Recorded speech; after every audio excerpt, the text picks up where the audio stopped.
Welcome to the funnel effect.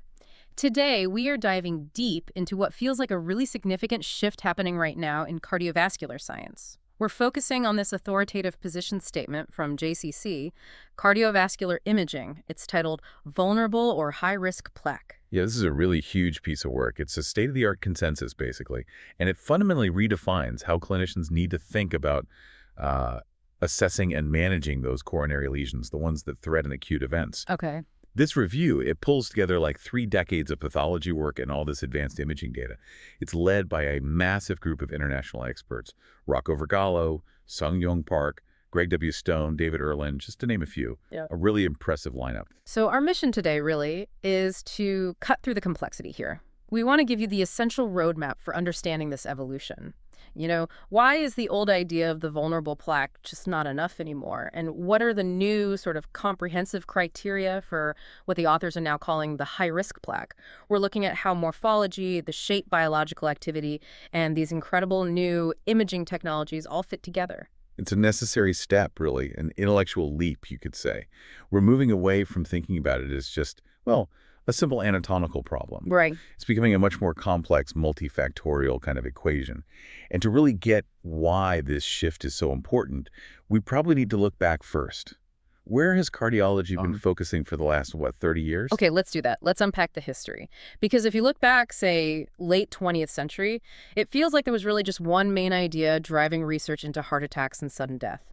Oh, absolutely. For nearly 30 years, the whole medical community, pretty much, was laser-focused on plaque rupture.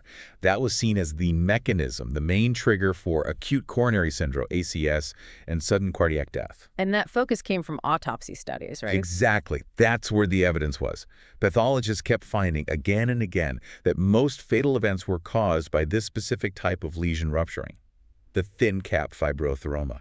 The TCFA. So TCFA was the vulnerable plaque back then? It absolutely was. The definition was quite precise. You had this large lipidic core, sometimes called a necrotic core, basically a pool of fatty debris, covered by this fibrous cap that was incredibly thin, less than 65 micrometers. That structure, it's just inherently weak. Think of like a balloon stretched really thin over a soft spot, prone to bursting. Okay, so that was the picture. But here's where it gets, as you said, really interesting. Why is that view not good enough anymore? The paper argues the disease itself has changed. It has.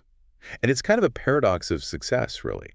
The widespread use of really potent lipid-lowering drugs, mainly the high-intensity statins, well, they worked. They worked incredibly well. They stabilized those plaques. They did. Statins are great at shrinking those lipid cores, making them denser, less soft, and importantly, they often thicken that thin fibrous cap. So we effectively started disarming the primary trigger for rupture. Ah, okay. So as rupture became less common because of treatment. Other causes of ACS, things that maybe statins don't target quite as well, Yeah. they started to represent a bigger slice of the pie. They became relatively more common in the patients actually having events now. Wow. How Yeah. big is that shit? You mentioned plaque erosion. It's dramatic. Yeah. Historically, yeah, plaque erosion was thought to cause maybe a fifth of ACS cases, 20% perhaps. Right. But now with advanced intravascular imaging tools like OCT that let us see inside the artery in living patients, the current data suggests ACS from superficial erosion has skyrocketed. Could be up to 40% of cases now. 40%. That's nearly half. It's a huge proportion. You simply can't ignore it if you're trying to define what makes a plaque high risk. And we're also seeing, relatively speaking, more cases caused by the third mechanism, eruptive calcified nodules, especially in older folks or those with kidney disease. Okay, so the old focus on rupture, TCFA, is declining thanks to good medical therapy, OMT. So the new definition of high-risk plaque has to be much broader. It needs to cover the precursors for all 3 ways a clot can form. Exactly right. This position statement basically says, look, when you're assessing risk, you need to look for the warning signs of 1, plaque rupture, the classic TCFA, still happens, but less often. 2, plaque erosion, that's the rising star. You see it more in younger patients, women, smokers. And 3, eruptive calcified nodule, that mechanically driven failure. And the paper is really clear. It's not just about what the plaque looks like. It's morphology. That central illustration they have, it really drives home that there are other crucial factors. It's about what the plaque is doing, its biology, and also where it is. Yes, absolutely. The definition becomes a composite. You look at table 1 in that illustration. Yeah. And beyond just identifying the type of precursor lesion, clinicians need to consider the whole context. First, plaque burden. Just the sheer volume of plaque. We'll get into this, but it's arguably one of the most powerful predictors overall. Okay, volume matters. A lot. Then there's inflammatory activation. Is the plaque hot or biologically active? We can measure this now, even non-invasively sometimes. Activity, right. Then, impaired healing mechanisms.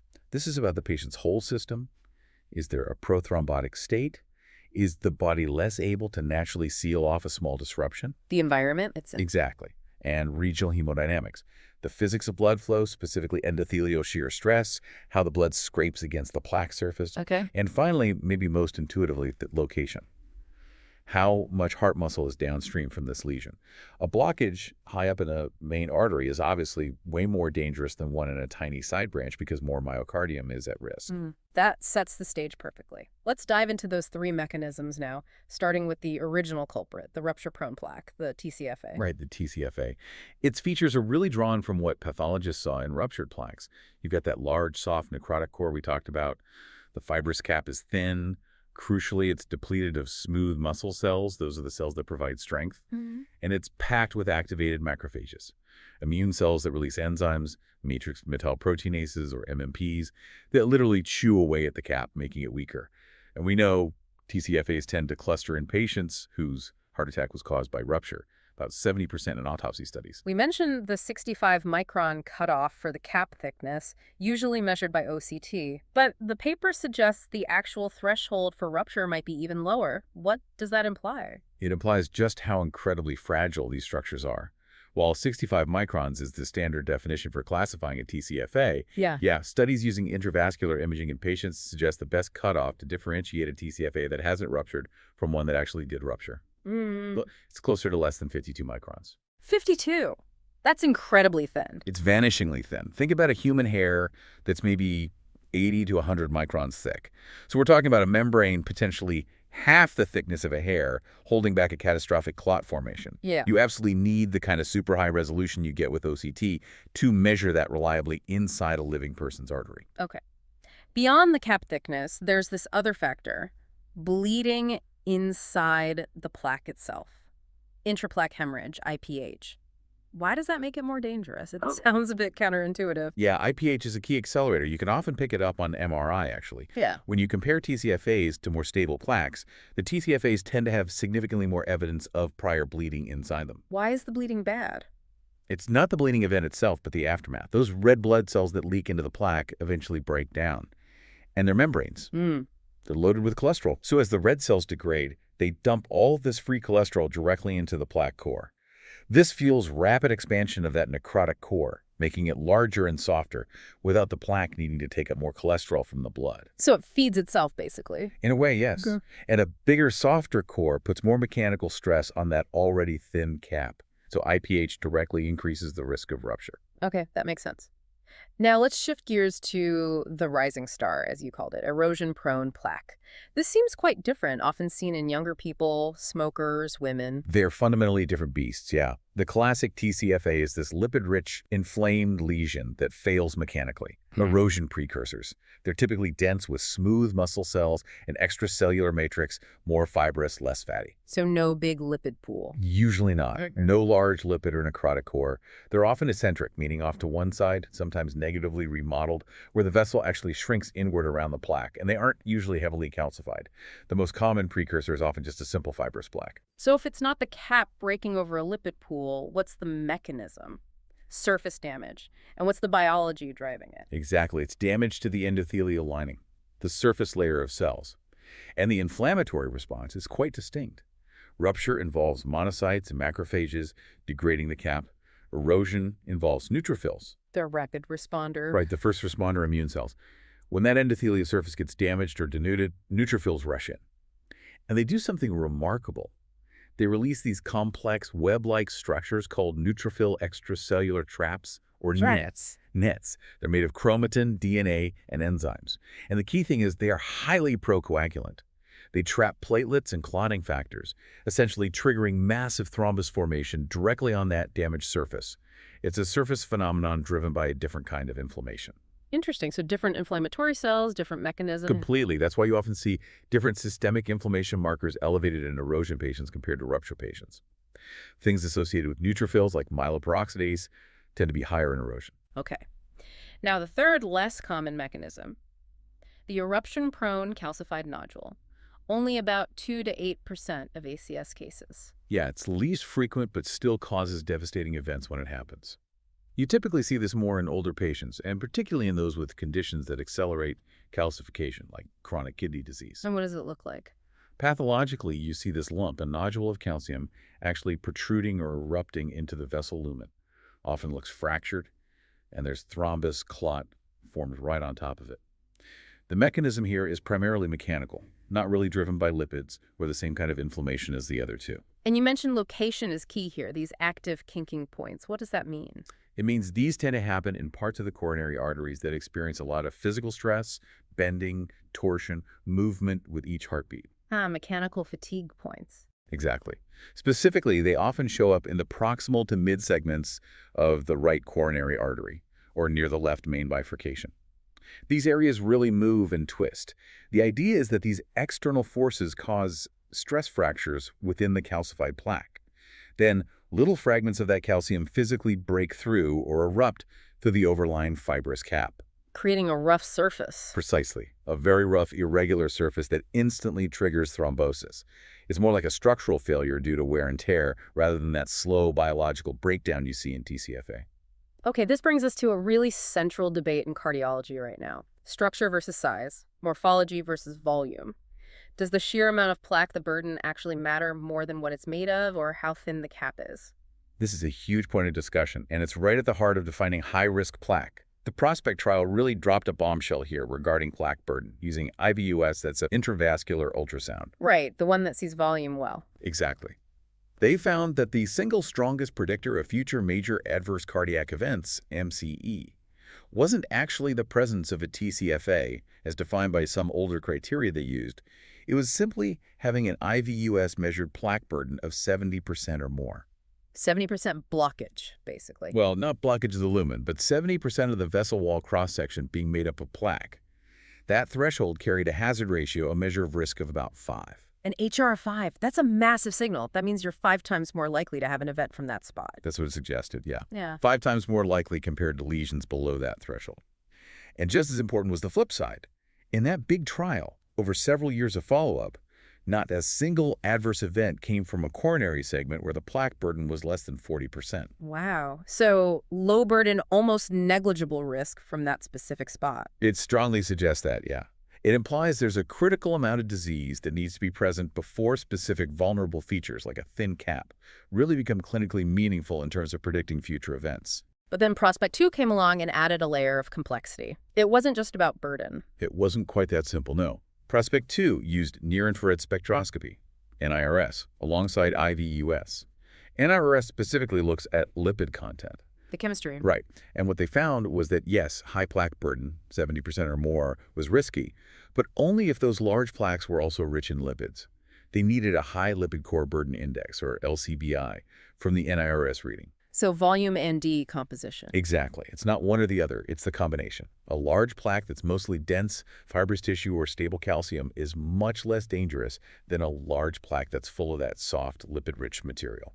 Stepping back then, what does the predictive power of plaque burden tell us about managing risk for the patient overall? Well, it really lends weight to what some call the stochastics argument, the numbers game. Meaning that high plaque burden in one spot often just reflects a high total amount of atherosclerosis throughout the patient's arteries.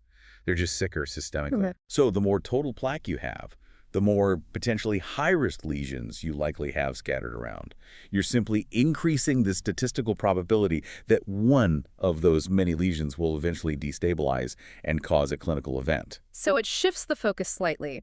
If someone has high overall burden, they need aggressive systemic treatment regardless of finding the single worst spot today. That's a major implication, yes.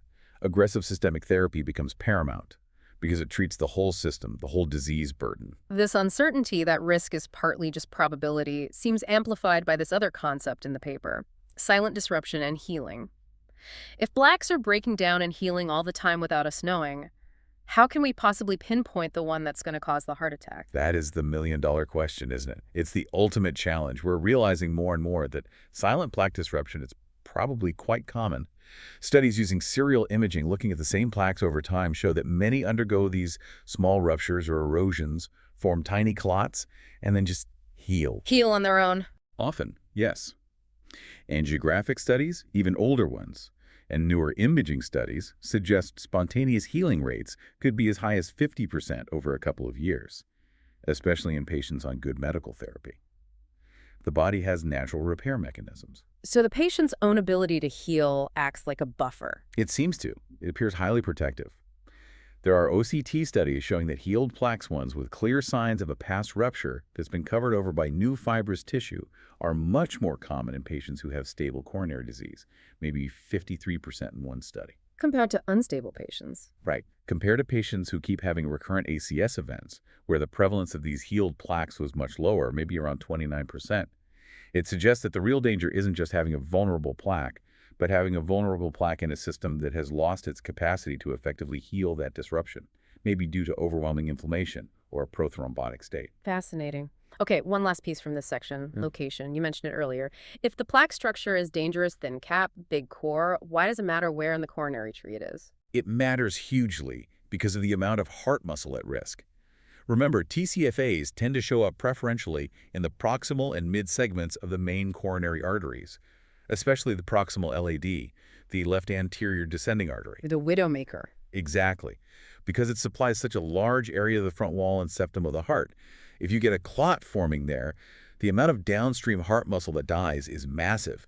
That's much more likely to lead to a big, devastating ST elevation MI or even sudden cardiac death. Whereas the same plaque in a tiny branch Might cause a tiny, maybe even asymptomatic infarct. The clinical consequence is vastly different based purely on location, even if the plaque morphology is identical. And how does blood flow, the hemodynamics, play into this? You mentioned shear stress. Right, it seems to be a two-step process involving endothelial shear stress, or ESS.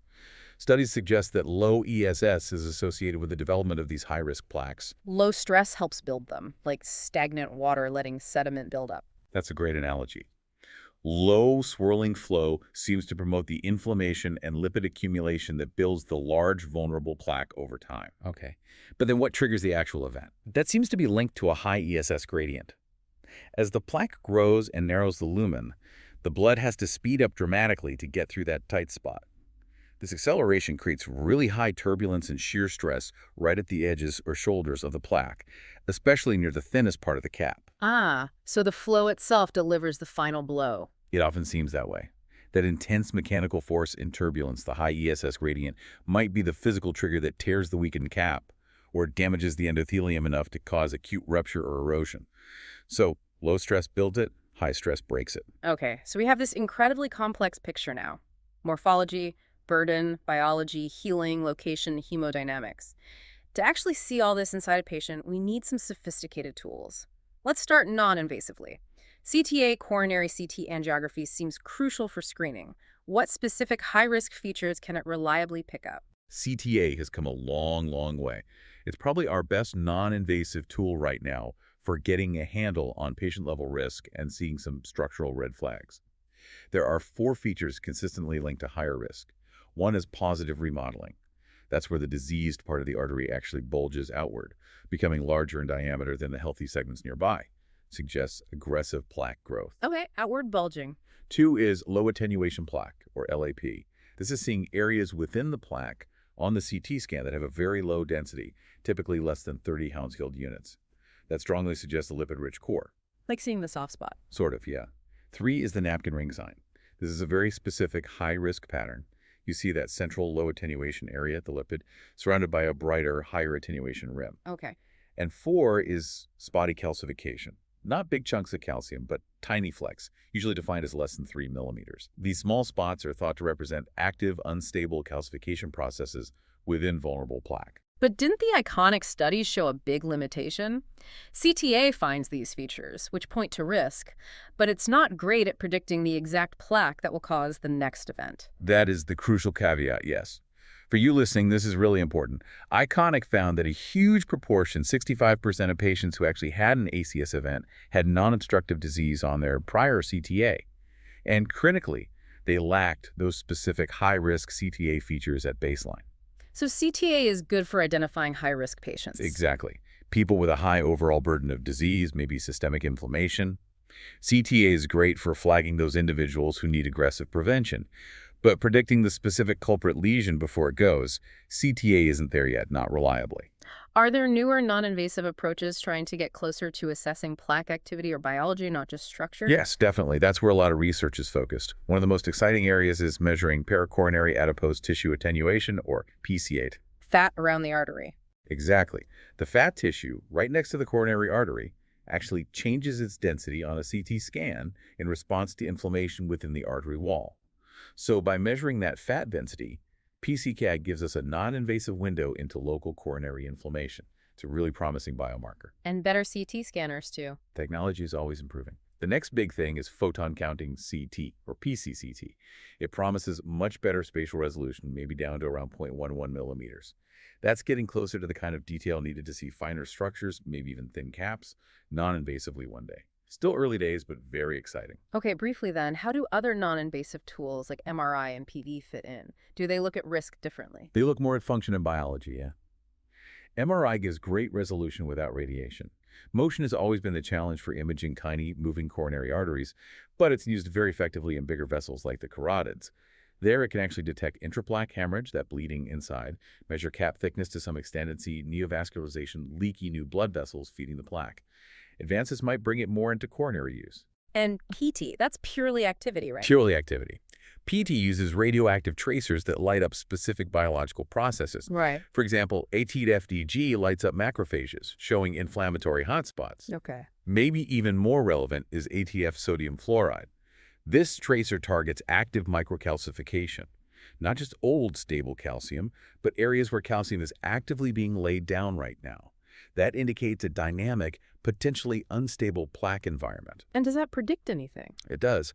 The PREFAR study showed that high uptake of this sodium fluoride tracer strongly predicted future heart attacks and cardiovascular death in high-risk patients. It directly links that biological activity to hard clinical outcomes. All right, so that's non-invasive. Now let's go inside the artery. Invasive imaging in the cath lab. This is where we get the definitive answers, but the patient has to be undergoing a procedure. Right. This is where we can really put the pieces together by using multiple tools, often during the same procedure. Think of the main three, IVUS, OCT, and NIRS, as a specialist team. Okay, who does what? IVUS, intravascular ultrasound, is your wide-angle lens. It penetrates quite deep into the vessel wall, 4 to 8 millimeters, so it's the best tool for measuring overall plaque burden, that total volume we talked about, and also vessel remodeling, whether it's bulging out or shrinking in. But not great for fine details. Exactly. Its resolution is lower, maybe 50 to 150 microns. It can't reliably measure that critical sub-52 micron thin cap, and it can't really diagnose plaque erosion accurately because it doesn't see the surface well enough. So for the surface details, you need... You need OCT, optical coherence tomography. That's your microscope. It has incredible resolution, 10 to 15 microns. It's the undisputed gold standard for measuring fibrous cap thickness and applying that critical 65 or even 52 micron threshold. And it can tell the difference between rupture, erosion. Yes, because it sees the surface in such detail. OCT is the only tool that can accurately classify all three thrombosis substrates, rupture, erosion, and calcified nodule while the patient is on the table. Its limitation. It doesn't see very deep, only the superficial layers. So IVUS for depth and volume, OCT for surface and cap thickness. What about NIRS? NIRS, near-infrared spectroscopy, adds the chemical information. It specifically identifies lipid content. It generates a chemogram and calculates the lipid core burden index, LCBI. And that's crucial because... Because, as Prospect 2 showed, high-burden plaques are most dangerous when they're also lipid-rich. Combining IVUS volume with NIRS, lipid, gives you a very powerful risk prediction. In fact, NIRS is the only imaging modality that currently has an FDA-approved indication for identifying patients and plaques at higher risk of future events. The key number from Prospect 2 is that maximum 4mm LCBI of 325 or higher, high lipid concentration in a short segment. Okay, so we can identify these high-risk features with increasing precision. Now the treatment. The success of systemic therapy, optimal medical therapy, or OMT is just undeniable. Everyone seems to agree OMT is the foundation. How much do modern drugs actually change these plaques? Oh, the effects are really profound and often surprisingly rapid. We're not just talking about lowering cholesterol numbers in the blood. Intensive statin therapy, like high-dose rosuvastatin or atorvastatin, actively remodels the plaque itself. How so? Trials like Yellow and Easy Fit use serial imaging, looking at plaques before and after treatment. They show that intensive statins actually increase the thickness of the fibrous cap, making it stronger, and they reduce the size or arc of the lipid core. Often within just 6 to 12 months, they literally change the plaque from a vulnerable phenotype towards a more stable one. And the newer drugs, like PCSK9 inhibitors, add even more benefit on top of statins. They do, which is remarkable. It shows we can push that stabilization effect even further. Trials like Huygens and Pac-Man-MA looked at adding PCSK9 inhibitors early after a heart attack on top of high-intensity statins. What did they find? Significant incremental benefits. For instance, Pac-Man-EMI showed that adding a PCSK9 inhibitor led to a significantly greater increase in the minimum fibrous cap thickness, almost 30 microns thicker compared to placebo, and a greater reduction in lipid burden. We're literally watching these plaques become structurally more stable in response to very aggressive systemic therapy. And anti-inflammatories fit in here too, like colchicine. It seems so. Colchicine isn't a lipid drug, it targets inflammation. The Colcott trial showed it reduced cardiovascular events, and follow-up studies using CTA suggested that this benefit might be linked to plaque stabilization specifically, a reduction in that low attenuation plaque volume we talked about earlier. It connects cooling down systemic inflammation with making the plaque itself less dangerous.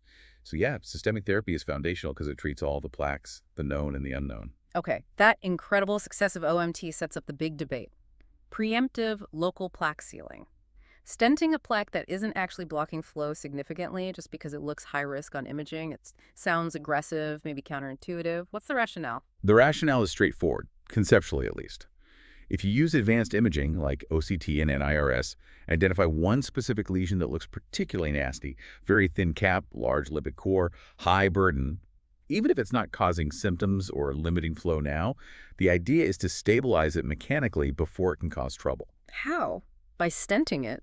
Usually, yes. Mm-hmm. By placing a stent, or maybe one of the newer bioabsorbable vascular scaffolds, BVS, right over that high-risk lesion. The goal is to trap the dangerous core behind stent struts and encourage the body to grow a thick, stable layer of smooth muscle cells over it, a protective neocap. Basically, you're forcing a stable scar over the vulnerable spot. Makes sense in theory. What does the evidence show? Does it actually prevent heart attacks better than just OMT alone, given how good OMT is? That's the crux of the issue. The evidence is, well, it's evolving and complex. The Prospect Absorb trial was one of the first randomized studies. They took patients with non-obstructive lesions that looked high risk on IVUS, plaque burden over 65%, and randomized them to get a BVS or just OMT. The BVS did what it was supposed to do structurally. It opened up the artery more and led to a dramatic reduction in lipid content within the plaque. The LCBI dropped significantly, so it changed the plaque. However, the trial was small, and the actual rate of hard clinical events, like heart attacks, originating from those target lesions, was incredibly low in both groups. Only 3 MIs over 4 years linked to those specific spots. So it was hard to show clinical benefit because events were so rare anyway on good OMT. Precisely. It highlights the challenge. Mm. You're intervening on a very low baseline risk, so proving an additional benefit from the stent is statistically very difficult. What about the PREVENT trial? That was bigger and powered for clinical events, right? Did that settle it? PREVENT provided more data, but maybe not the definitive answer everyone hoped for. It enrolled mostly patients with chronic CAD who had high-risk non-obstructive plaques identified by OCT and IRs.